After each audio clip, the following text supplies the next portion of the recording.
राजस्थान विधानसभा चुनाव में इस बार कांग्रेस को जिस बात का सबसे ज्यादा डर सता रहा है वो है जी फैक्टर, यानी गुर्जरों की नाराजगी का फैक्टर। पूर्वी राजस्थान में गुर्जर वोटरों का प्रभाव था। पिछली बार कांग्रेस, निर्दलीय और बसपा ने मिलाकर 39 में से 35 सीटें इस इलाके में दर्ज की थी और बीजेपी सिर्फ 4 सीटों पर सिमट गई थी। वजह थी सचिन पायलट का प्रभाव, वजह थी गुर्जर वोटरों पर सचिन पायलट का वर्चस्व। कांग्रेस के पक्ष में वोट गुर्जरों ने सिर्फ और सिर्फ माना गया कि इसी नाम पर किया, जिसके चलते बीजेपी के सभी 9 गुर्जर प्रत्याशी चुनाव हार गए थे। लेकिन इस बार पूर्वी राजस्थान में वोटिंग पैटर्न चेंज है, बदल गया है। कई सीटों पर वोटिंग पिछली बार से कम हुई तो कई पर बहुत ज्यादा बढ़ गई। जिन सीटों पर बढ़ी है वहां गुर्जर प्रत्याशी हैं। ये संकेत है कि गुर्जर वोटरों का रुझान इस बार सिर्फ जाति की तरफ रहा। दौसा, करेली, धौलपुर, सवाई माधोपुर, अलवर, पूर्वी राजस्थान में जितने इलाके आते हैं इनमें सब जगह ये बताया जाता है कि गुर्जर वोटरों का अपना वर्चस्व रहता है या गुर्जर बाहुल्य इलाके हैं ये। सबसे पहले अगर बात करें तो इन इलाकों में दौसा जिले में ही 5 सीटें आती हैं। इन 5 सीटों पर सिर्फ बांदी कुई को छोड़कर शेष 4 पर पिछले चुनाव में बहुत कम वोटिंग हुई थी, उस मुकाबले इस बार ज्यादा हुई है। बांदीकुई से कांग्रेस के गुर्जर प्रत्याशी गजराज खटाना चुनाव में लड़े थे। पिछले चुनाव में दौसा में गुर्जर वोटरों का रुझान कांग्रेस प्रत्याशी की तरफ था, इसलिए भी वोटिंग ज्यादा हुई थी। गुर्जर वोटरों का प्रभाव रखने वाले दौसा जिले में 5 सीटें हैं, जिनमें से 3 तो सरकार में मंत्री हैं और बांदीकुई सीट पर पायलट समर्थक गजराज खटाना ने चुनाव लड़ा था। यहां 2018 में 77.6% पोलिंग हुई थी, इस बार बढ़कर 80.18% ये पोलिंग हुई है। करौली में हिंडौन, करौली में सपोटरा और जो ये टोड़ा भीम सीट है ये आती है। इनमें करौली और सपोटरा को छोड़ बाकी दोनों सीटों पर वोटिंग पिछले चुनाव से कम हुई है।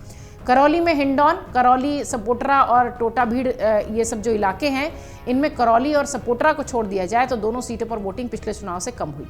वहीं सवाई माधोपुर की 4 सीटों पर बम्पर वोटिंग हुई है। यहाँ बामनवास, गंगापुर, खंडार, सवाई माधोपुर की सीटें हैं। इस जिले में गुर्जरों का खासा प्रभाव है। जिले की इस सीट पर कांग्रेस विधायक दानिश अबरार के सामने बीजेपी के किरोड़ी लाल मीणा है। सचिन पायलट का साथ नहीं देने की वजह से दानिश का यहाँ के गुर्जरों में भारी विरोध है। यहाँ पिछले चुनाव में अगर देखा जाए तो इस बार वोटिंग बढ़ी है।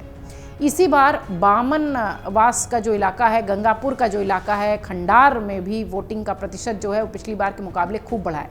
ये वो सारी सीटें हम आपको बता रहे हैं जो कि गुर्जर बाहुल्य वोटर्स की हैं। धौलपुर की अगर बात करें तो यहाँ 4 सीटें हैं। इनमें धौलपुर बाड़ी, बसेड़ी, राजाखेड़ी शामिल है। इनमें राजाखेड़ा सीट पर इस बार बम्पर वोटिंग हुई है। इसकी वजह है सचिन पायलट। यहाँ से विधायक रोहित बोहरा ने पायलट का साथ नहीं दिया था। गुर्जर इस बात से नाराज हैं ऐसा बताया गया और इनकी सीट पर 77% से ज्यादा की पोलिंग हुई है। पिछले चुनाव के मुकाबले ये 5% ज्यादा वोटिंग है। सियासी जानकारों का कहना है कि पूर्वी राजस्थान में गुर्जर वोटरों का निर्णायक रोल होता है। हार जीत में ये अहम भूमिका निभाते रहे हैं। पूर्वी राजस्थान के सियासत का केंद्र बिंदु दौसा है। दौसा जिले सचिन पायलट के पिता स्वर्गीय राजेश पायलट की कर्मस्थली है। सचिन पायलट का खासा यहाँ प्रभाव है। आपको बता दें कि राहुल गांधी भी जब भारत जोड़ो यात्रा कर रहे थे तो इस दौरान सबसे ज्यादा भीड़ अगर टिकी थी या जुटी थी तो पूर्वी राजस्थान से आई थी। दौसा जिले में रिकॉर्ड भीड़ से खुद राहुल गांधी हैरान रह गए थे। यही नहीं, राहुल गांधी के सामने सचिन पायलट को सीएम बनाने के खूब नारे लगे थे। वो वीडियो हमने आपको दिखाया था। उस वक्त अशोक गहलोत और सचिन पायलट के बीच सियासी तकरार खूब चल रही थी। सियासी जानकारों का यह कहना है कि राजस्थान में 0.33% वोट से भी सत्ता बदल जाती है। ऐसे में पिछली बार की तुलना में बढ़ रहे वोटिंग परसेंटेज कांग्रेस को फायदा भी दे सकते हैं इन इलाकों में। दूसरी तरफ सचिन पायलट के अधिकांश समर्थक विधायक भी पूर्वी राजस्थान से आते हैं। इस बार भी चुनावी मैदान में कांग्रेस आलाकमान ने सचिन पायलट के कहे अनुसार टिकट दिए हैं। मीडिया रिपोर्ट्स के मुताबिक राजस्थान में गुर्जरों की आबादी करीब 6-7% है। इनके प्रभाव 40 सीटों पर देखने को मिलता है। खासकर पूर्वी राजस्थान में गुर्जरों का जो है वो कई सालों से बीजेपी के पारंपरिक वोटर जो है वो माने जाते थे, लेकिन 2018 में सचिन पायलट के मुख्यमंत्री बनने की संभावना को देखते हुए गुर्जरों ने कांग्रेस का समर्थन कर दिया था। कांग्रेस गठबंधन ने 100 सीटों पर जीत हासिल की, जिनमें 42 पूर्वी राजस्थान की थी। कांग्रेस ने 2018 में पायलट को सीएम पद देने से इनकार कर दिया था। इसके बाद फिर जुलाई 2020 में पायलट की बगावत के बाद उन्हें पहले डिप्टी सीएम फिर प्रदेश अध्यक्ष पद से हटा दिया गया। कांग्रेस के इन फैसलों से गुर्जरों के एक बड़े वर्ग को निराशा हुई थी। वहीं इस बार भी पायलट को सीएम फेस घोषित नहीं किया गया, न ही कांग्रेस पार्टी के अभियान में उन्हें प्रमुखता दी गई।